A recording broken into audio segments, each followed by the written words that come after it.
What's going on, guys? Welcome to another episode of Styles Make Fights. Big card this weekend. We're talking UFC 205.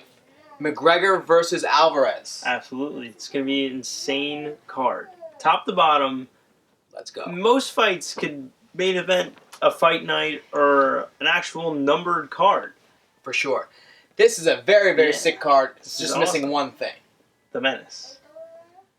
It's unfortunate that it didn't work out. I don't know. But, I mean, it's not the end of the world. Yeah. I will fight in Madison Square Garden at some point in my life. Yeah. Just not the first one. Is that a big dream of yours? Is that something you want to accomplish?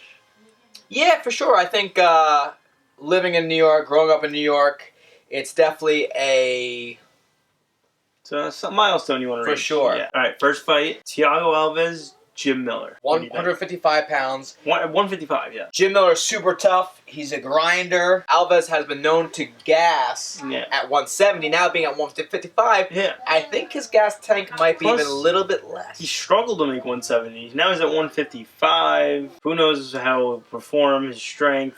Miller's always been at 55. He's he's a solid guy. He knows how to throw down. Yes. Love the Pitbull. Met him. Bunch times? No, I actually met him and trained with him a little bit down at AT&T right after I finished with The Ultimate Fighter back in 2011, I believe. Super sweetheart. However, his debut at 155, I think Jim Miller is gonna... You got Jim Miller? I gotta take Jim Miller too. Over Alves. He hasn't been that impressive the past few. There was one in his career where he was like... Yes. He sick. Fought for a title. Yeah. At 170, right? Yeah. Well, I don't think so. I think I got Jim Miller. Miller. All right, next the fight pass prelims. Liz Carmouche, versus Caitlin. Blonde fighter. Blonde fighter, yeah. Blonde fighter. What do you got? I'm gonna go blonde fighter. She's been training a little bit. Like she's been making some appearances at Long Island MMA, doing a little training. She works with a good friend of mine, Kyle Salmonera, who's a beast at wrestling. So he works with Weidman on his wrestling. Yeah. Sick wrestling. And I just think stand-up... however, Carmouche is a very gritty jiu-jitsu practitioner. Whereas Blonde Fighter sometimes accepts the bottom and is okay with it. And will hold on. So if the fight is standing, I definitely have Blonde Fighter. Yes. We expect to see leaps in her wrestling though. She working with Kyle. Yes. I think she can take the fight. Yes, I'm going Blonde Fighter. Control where it takes place, strike it out, grind out. She's in her hometown. Yeah, that's a decision win. Yeah. All right. Up next to start off the prelims, we have Bilal Muhammad versus Vincente Luque. He is a King's MMA guy, I believe. Bilal Muhammad, he fought not too long ago. This is actually going to be a very interesting striking. Yeah, this will be on the feet 100%. Muhammad is very good. He throws very heavy hands. Yeah. However, Vincente is, being a King's guy, brings the knees up the middle, throws kicks. Takedowns. Yeah. I got to take Vincente, because Bilal in his last fight, he got tired. He got held against the cage. And I think if Vincente is a King's guy, he'll be able to strategically... cut him off, cut the cage, and keep him in control where the fight takes place and keep him where he wants him. Yeah, I agree. I'm going to go with you as well. Vincente trains at King's MMA, trains with a lot of really good guys. Yeah. They have all the guys that are Kings, they spar super duper hard. But they have, which means they're super tough, and they have a very good game plan. Bilal Muhammad seems to give up a little bit in his last fight. He came back in the third round, I remember a little bit, but he was getting pressed against the cage. I remember him being a goer.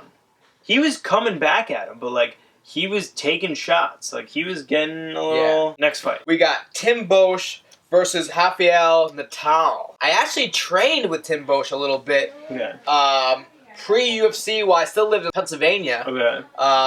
He's from Sunbury, which is very close to Bloomsburg, where I went to college. He actually helped me get ready for my Shine Fights tournament. Sick. Yeah. That's awesome. And I remember being there and him being like, all right, you're going to fight more than once in one night, so I don't want you banging. I want you to try to take the guy down, tap guys out. You take you take less damage. Yes. And you can fight better. Yeah. The next but I remember just being like, why? I'm not good at submissions. Like, why would I take him knockouts? You know? Bosch or Natal, though? I gotta take Natal. I'm going Bosch, dude. I've won. He's one of my buddies. He's you know. I know him. I know him personally, and he's just a very, very tough guy.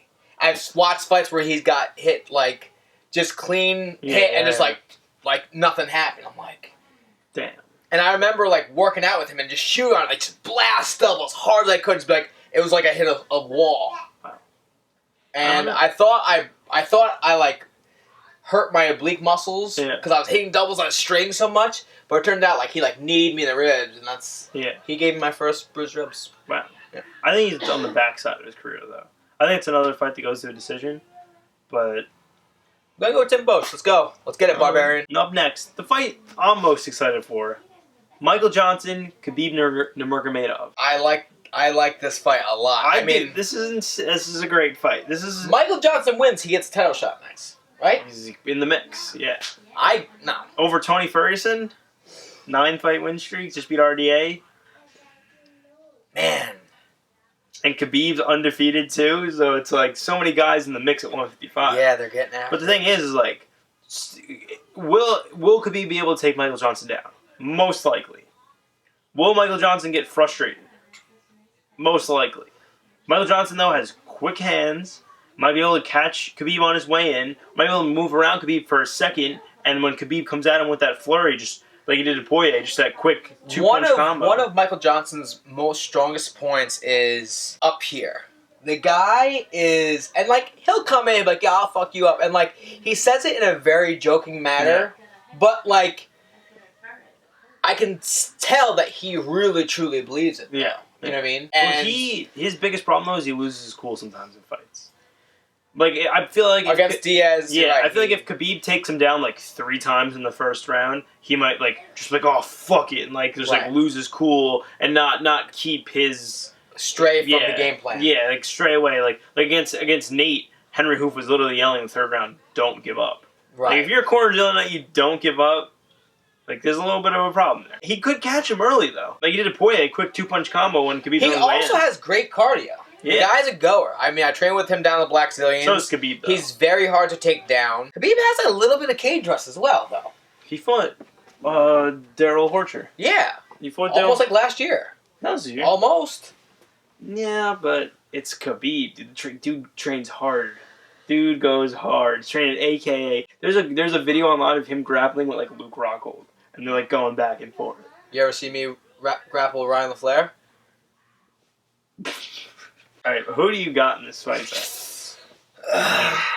So, Khabib's the favorite, right? I would assume so. Undefeated. If they were equal, and I was a betting man, I would go... If it's an equal bet... Khabib. I'm going to go Khabib. Yes. I want Michael Johnson to win. Okay. He's the menace. Us menaces stick together. I'm going Michael Johnson. I gotta go Khabib. He's got a lot of momentum behind him. And I like underdogs. I like Michael Johnson. I'm going Michael Johnson. I gotta go Khabib. I'm really excited for this fight. I'm a big fan of Khabib, but I think Khabib just like takes him down like over and over and over. Up next, in your weight class, featherweight, we got Frankie Edgar versus Jeremy Stephens. I want the winner. You should want the winner. So this is take note. Boom. Frankie Edgar, his last win was over Chad Mendes. Yes. With a knockout. Knocked him out first round. Jeremy Stephens' last win was over Barao. Yeah. Decision. Now, from a betting standpoint, with Frankie Edgar being the favorite by... I think Stephens is a minus some 250. margins. Yeah, I think he's a minus 250. And Frankie Edgar likes to get hit in the face a lot in the first round. Like, any Gray Maynard fight, just look at that. Most of his fights, he's getting punched in the face a lot when he's just, like, getting his rhythm going and getting his, like, feeling out his opponent. You can't really get hit in the face too much against Jeremy Stephens in the first round. I can contest to that. Yes. Jeremy Stephens can knock out anybody in the 145-pound weight class if he gets a clean hit. Yeah. He throws a lot. His cardio, though, is... a little iffy. He weighs a lot.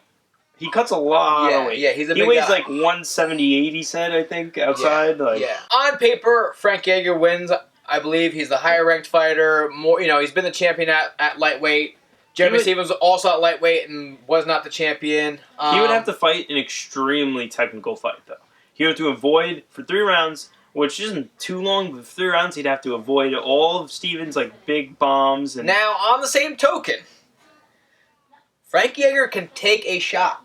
He can, but he's taken a lot of shots in his career. Never been knocked down. Yeah, but dude, if there was a time for his chin to go, it'd be against Stephens. Aldo is blasting him in their last fight. Yeah, I'm going to go Frankie Edgar. I'm going Stephens. I'm going the underdog in this one. I think Stephens will catch him early in the first. Mish Tate versus Raquel Pennington. First fight on the main card. First fight on the main card. What do you got? I love the cupcake. I love Mish Tate. She's a sweetheart. She's a good fighter.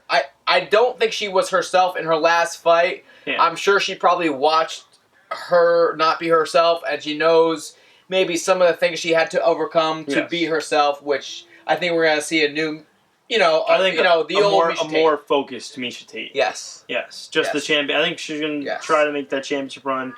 I think she should have no problem with Raquel Pennington, too. Yeah, Raquel is mainly, she does jiu-jitsu. She likes to stand and bang. She's not really looking to take people down. Whereas Miesha Tate is a good wrestler. She will stand and bang. She's a good wrestler. She has well-rounded jiu-jitsu as well.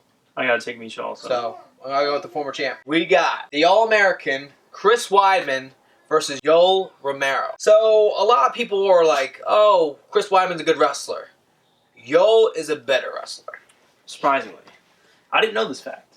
So Cal Sanderson was one of the baddest wrestlers that ever walked this earth.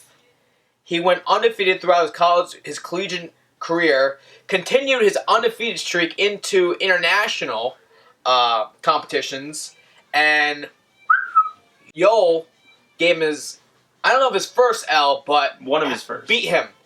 Not once, I believe twice. Go out wrestle him twice. Undefeated in college and you out wrestle him. Wow. And that was probably that was in his prime. Yeah. But now he's past his prime. Yoel would have definitely been a world champion without a doubt. What? In that time period. When he was beating Cael Sanderson. Oh, if he was fighting MMA? Yes, he would be a world champion hands down. Yoel is very good.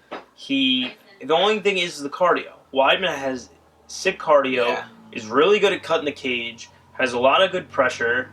And the difference in that fight will be how Yoel reacts to Weidman's pressure. Now, another thing is Weidman also has the third longest reach in the UFC, or fourth. And he's a lot taller than Yoel. I thought they were almost the same size. No. When they faced off, he's a lot taller. Yeah. So that might be something as a problem with. I remember, not me personally, but some of the people I know training with him, and you see Chris's punch coming, you're like, oh, I'm blocking it. And and you're backing up, and it just keeps coming, and your hands, you're like, all right, I should have gotten here, but then you put your hands down, and then you're getting hit. It was freaky. Yeah, it's weird. Yeah. Anderson Silva found out the hard way. Yeah, because Anderson leaned back, and it was I'm out of range. And it just kept coming. The arm just keeps coming.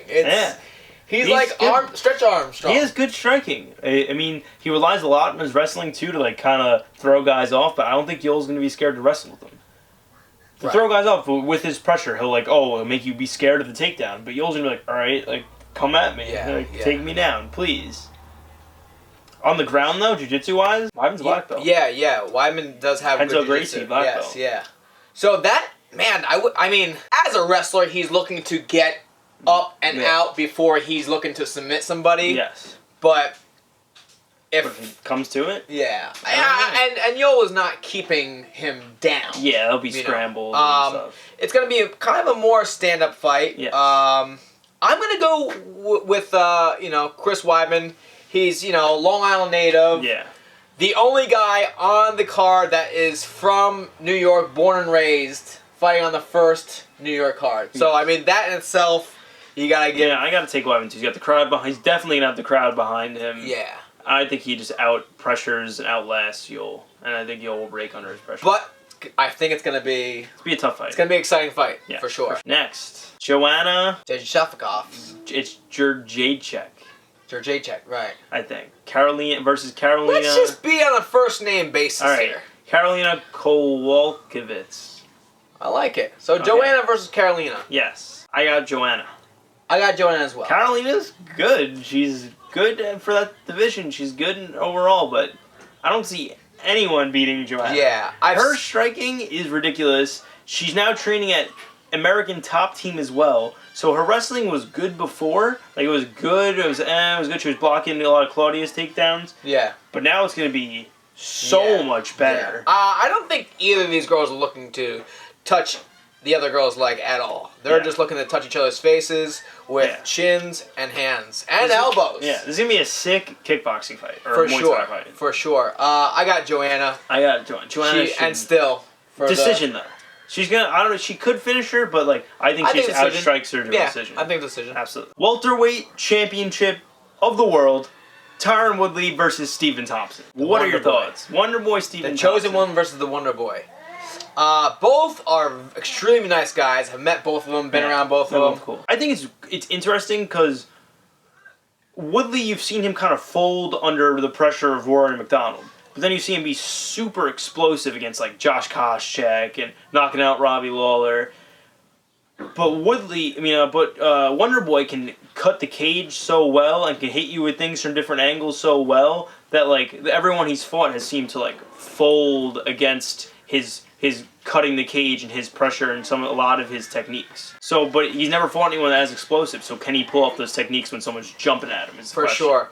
Tyrone is super duper fast. He can get from here to there super fast. If Wonder Boy keeps his front kicks out there and keeps him away, just like he did to Johnny Hendricks, and gets him frustrated, it's going to be the Wonder Boy's night. Absolutely. But if... and he's been working his wrestling with Weidman and with all guys. But Tyron is on a different wrestling pedigree, But Weidman's a lot bigger than Tyron. He wrestled in college. Right. Yes. He's just a more explosive person. You know what I mean? I think if you put them in any other sport, Tyron would win. So if he can figure out how to get his hands on to Wonder Boy, without getting hit. Because Wonder Boy does have those quick and that weird stance, weird sideways stance. And he's not constant motion. He's not in a square stance where he can grab his legs easy. He's in that square stance. He'll hit you with those lead leg kicks. For sure. Who do you got? I got Wonder Boy, new champion, and new. Well, I think he should take this. I think this fight should be definitely a finish, though. No decision here. Someone's getting knocked out. Yeah, I want. And still, Tyrone has kids. He has kids. Wonder Boy does too, does he? He's married. I don't know. He's a cool dude. I like Tyron, though. Yes. Tyron's a cool guy. I don't know why a lot of people hate him. I think he's a cool dude. He tries hard to be a favorite. Yeah. He kind of puts himself out there too much. Yeah. But it's whatever. The main event. Conor McGregor, Eddie Alvarez. I'm going Eddie. You got Eddie? I got Eddie. Via? Decision. Oh, you got him grinding McGregor out? I got McGregor winning only via TKO. McGregor has to be super technical and really position his punches well to knock him out. Yeah, he'll have to, I don't think it'll be a one-punch knockout. He would have to land repeated left hands. Yeah. And really expose Eddie's striking, holes in his striking. Really... Because he's not just going to catch him normally. He would really have to set up a lot of things. Yeah. Whereas Eddie can just brawl. And Eddie, you guys saw him against RDA set up an overhand while being pressed against the cage. Right. So I've trained with Eddie Alvarez down at Black Stallions. And I've done, I've messed around and done, hands down, trying to miss. And the first two will miss, but then he'll throw 3, 4, and 5. And it's oh, damn. Yeah, he's throwing a lot of punches. Because in MMA, people generally throw 1 to 2 strikes. Yeah. 3, 4 if they're being crazy. Eddie throws 6-punch combinations. Yeah, he doesn't care. He'll come at you. And they're just coming up the middle, and they're coming continuous. And with those small gloves, man. Yeah. The only thing that worries me about Eddie is that he lost to Donald Cerrone in the UFC, and Donald is really one of the most technical strikers that he fought. and they'll expose a lot of holes in Eddie's game. And I think Conor can fit right into that mold of being lengthy and come up with those knees and those kicks. Yeah. So for sure, I gotta take Conor. I think Conor will. I want Eddie to win really bad. I want him to win that decision. I think if it goes to a decision, it should be Eddie because he can grind him out. Yeah. But I think Conor will find a hole. Eddie's just super tough, man. And I think he'll be able to take some of his strikes, and it's gonna be. Yeah. Absolutely. All right, guys. I hope you enjoyed this episode of Styles Make Fights. We'll catch you later. Let us know who you got. Yep. Pew. Out.